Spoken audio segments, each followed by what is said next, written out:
Ադրբեջանի խավիարային դիվանագիտությանը հայկական հակահարված, քանի դեռ ամբողջ Եվրոպայում աղմուկ է հանել Եվրոպայի խորհրդի խորհրդարանական վեհաժողովում Ադրբեջանի միլիոնավոր եվրոների հասնող կաշառքների աննախադեպ հետաքննությունը, հայ փորձագետները ամբողջացրել ու մեկ կայքով ներկայացնում են ամեն ինչ Ադրբեջանի խավիարի եւ խավիարասերների մասին։ Հավաքվել են միջազգային զեկույցներ, մամուլի հրապարակումներ եւ դոսիեներ։ Բոլոր այն մարդկանց վրա, որոնք ինչ-որ կերպով ադրբեջանական խավիարային դիվանագիտության մեջ տեղ են գտել։ Հավաստի տեղեկությունների աղբյուրը երկու լեզվով է՝ անգլերեն եւ ռուսերեն։ Կայքը եւս մեկ կարեւոր առանձնահատկություն ունի։ Ինֆորմացիան վերցնում ենք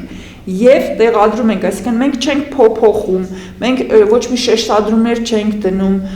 մենք չենք փորձում այն վերլուծել։ Կայքը թարմացվելու է, քանի դեռ Ադրբեջանն է շարունակում կաշառել, նույն բովանդակությամբ նաև հատուկ ամսագիր է հրատարակվել։ Եվս մեկը azeri.child.info կայքի նյութերով, նույնիսկ ադրբեջանցի երեխաների հեքիաթներն են հայերի դեմ ատելությամբ։ Հայերը մանկասպան են, Հայաստանը պետք է ոչնչացնել ռումբերով։ Սա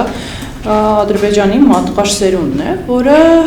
ապրելու է մեր երեխաների կողքին, եւ դա բավական մտահոգիչ է։ ԵԽԽՎ պատվիրակությունը հիմա Բաքվում մասնակցում է երեխաների իրավունքների պաշտպանության հարցով նիստի։ Բաքու մեկնելուց առաջ այս նյութերը նրանց են ուղարկվել։ Սրանից բացի նախագահի աշխատակազմի հանրային կապերի եւ տեղեկատվության կենտրոնն առանձին մեծ նախագիծ է իրականացնում, ամբողջացնելով Ադրբեջանի դպրոցական դասագրքերում հակահայ քարոզչական նյութերը։ Անի Ավետյան, Անդրանիկ Արթենյան, ժամը լրատվական։